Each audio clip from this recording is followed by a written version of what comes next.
Tô com essa fera aqui do meu lado, Brunão Morada, mano. Prazer te receber. Prazer é meu. Muito mesmo. Como começou a banda?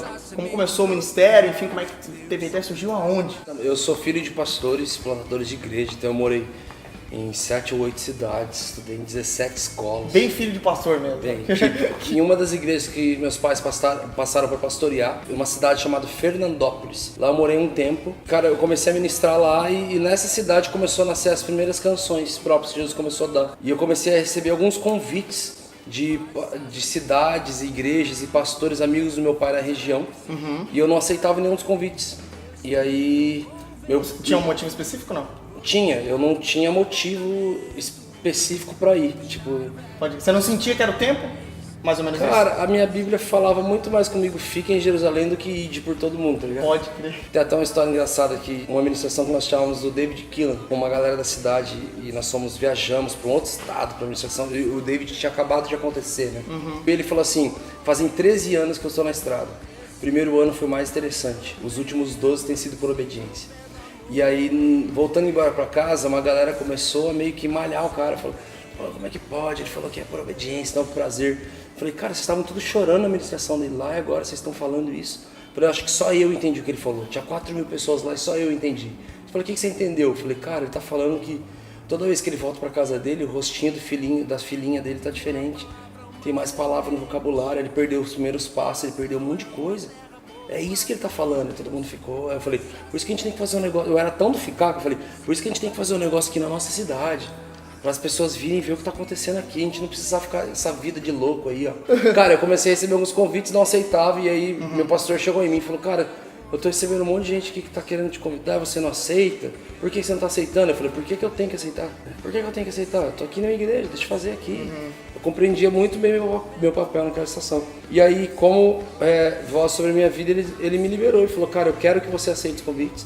Reúne uma equipe, deixa aqui fazendo e junta a galera que você tem mais afinidade e aceita os convites. Então a primeira vez que eu pisei o pé pra fora da igreja local, eu demorei 6 meses pra voltar. Cara, mas foi bem engraçado, foi uma construção bem legal. A gente gravou nosso primeiro CD há 9 anos atrás, praticamente. Acho que é isso. E lançamos muito ali naquela fase toda, com as nossas canções próprias. Foi assim que o ministério nasceu. Éramos o Ministério de Louvor dos Jovens. E uma equipe que caminhava mais comigo, e aí a gente recebeu a direção de estar gravando. Mano, você tem percebido que as igrejas, você tem ministrado em muitos lugares, você tem percebido que tem rolado um avivamento, mano, louco no Brasil, nesses últimos tempos? O primeiro artista da Bíblia foi Bezalel. Ele era uma pessoa comum e ele acordou de repente dotado a fazer o tabernáculo e entalhar a Arca da Aliança e fazer tudo mais. A tradução do nome Bezalel é sombra, e Bezalel ele era da subtribo de Levi, que eram os coatitas. Os coatitas, eles não tinham vida própria. Os coatitas, eles viviam para fazer uma coisa, olhar céu e terra e ver se a nuvem moveu de lugar. E a tradução do nome dele era sombra, ou seja, o primeiro artista da história, ele nasceu para andar embaixo da sombra do céu e se mover de acordo com o que o céu movia. Eu acredito que todo artista, mesmo ele não sendo cristão, em algum momento com a arte dele, ele consegue acabar pegando alguma frequência do céu e escrevendo algum valor bíblico ou profético, mesmo ele não sabendo disso. Tem um cara chamado Zé Cabaleiro, há mais de 10 anos atrás ele cantou numa música chamada Heavy Metal do Senhor. Ele cantou falando assim, o cara mais underground que eu conheço é o diabo. Ele só sabe fazer cover de canções celestiais e a galera pira nos festivais. A segunda frase dele ele disse, mas hoje o mercado tá ligado no som que Deus criou. Caraca, mano. Pesado, né? Podia ministrar isso nas conferências. Podia, né? Cara, eu acredito que está acontecendo isso. Se você for reparar, de uns anos pra cá, as baladas gospel se transformaram em conferências. A festinha se tornou vigília. Tudo que envolvia mais, vamos trazer alguém para trazer gente, se transformou em, cara, vamos trazer gente que vai trazer Jesus. Então eu acredito que algo está acontecendo nesse nicho, sabe? Você vê que grandes vozes hoje sobre a nação, eles não estão debaixo de uma estrutura, de um selo específico e tal. Antigamente você só podia ser uma voz dentro de uma estrutura específica, dentro de um sistema específico. E hoje eu creio que com a estação que Jesus quis soprar na nação, com a ascensão da internet, da facilidade hoje de ser acessível, cara, realmente houve uma mudança em algumas coisas. Eu acredito que uma geração tem se manifestado com muito equilíbrio, Jesus fez um grande mover na nossa nação em 94. Em 94, Jesus estava ensinando o Brasil a adorar. Esse foi o foco do avivamento de 94. Mas, na verdade, aconteceram 2 avivamentos no Brasil. O primeiro era um mover de adoração profética. As pessoas acordaram para ter vida com Jesus no quarto, intimidade, desenvolver intimidade com Jesus. Mas o segundo avivamento que estava acontecendo na mesma época é um ganho estrondoso de números de almas e pessoas. Só que esses 2 movimentos não conversaram, porque a galera da intimidade soube olhar pra galera e falar, eles só querem números. E a galera que só tava cuidando de gente olhou pra galera e falou, eles só querem chorar no quarto, não querem cuidar de ninguém. Então, em vez das 2 coisas caminharem juntas, elas acabaram brigando. Eu acredito que sempre que Jesus está erguendo algo, sempre está acontecendo algumas coisas. E eu acho que hoje eu tenho visto um equilíbrio daquilo que Jesus está fazendo. Eu tinha uma resistência com a galera que falava mais no campo de treinamento, desenvolvimento pessoal de pessoas, né?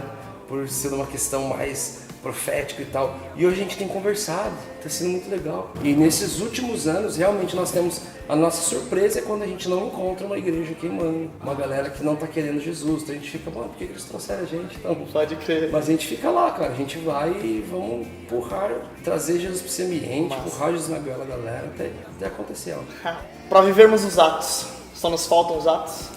Eu tinha uma mensagem antiga, acho que todo pastor acaba um dia pregando sobre o Atos 29, né? Que é, vamos abrir Atos 29, tu não começa a procurar mais Atos, né? Vai até o capítulo 28, então tipo, até aqui foi com eles agora. Tem até um vídeo pro Mudar Onda que fala, estamos escrevendo os Atos 29, achei isso exatamente isso. Agora é com a gente. Agora, eu creio que o que Jesus está querendo dizer com farão as obras que eu fiz e maiores farão é sobre a limitação da voz do ministério dele para as pessoas com que ele se comunicava. Tanto é que você vê Paulo expandindo o ministério. Estava conversando agora com o pastor Lipão sobre isso. Nós acreditamos muito a palavra rompimento na sua origem. A origem da palavra rompimento, ela significa, em grego ela é renugnim ou resco, ela significa alguém sem voz começando a falar. Ela significa então ativação de voz profética. Pode crer. Nós acreditamos que é isso que tem acontecido nesse ambiente. É realmente das pessoas romperem com alguns sonhos, com alguns planos, com algumas coisas. E realmente para que os atos delas possam realmente falar pela vida delas, possam comunicar. É aquele verdadeiro equilíbrio, né? Até que ponto eu faço e não falo, mas até que ponto também um dia eu falo assim, prega o evangelho se necessário você fale alguma coisa. Brunão, pra gente terminar, mano, o conselho pra galera que quer sair pra pregar, sair pra fazer alguma coisa, qual o conselho antes disso, mano?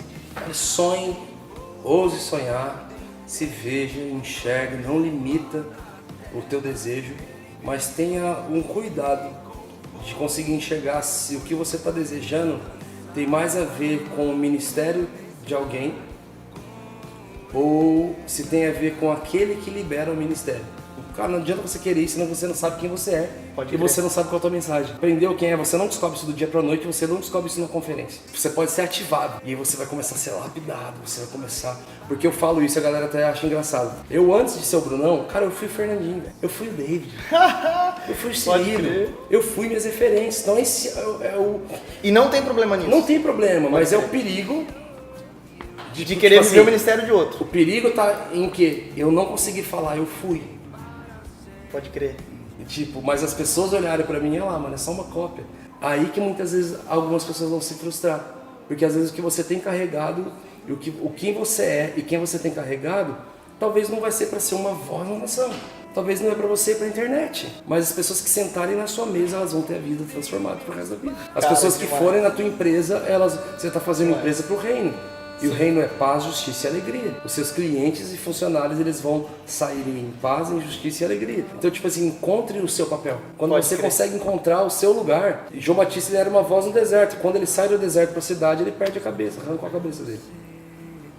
Tipo, o quão sério isso é, né? O quão sério isso é. E você vai ter que saber se realmente você vai ter que ir para lá ou para cá. E encontre satisfação naquilo e na onde Jesus te chamou para ser e fazer. Isso é a maior alegria de todos. Top. Brunão, cara, muito obrigado. Amém. Sério mesmo, foi muito bom, edificante demais. Deus abençoe, galera. Até a próxima.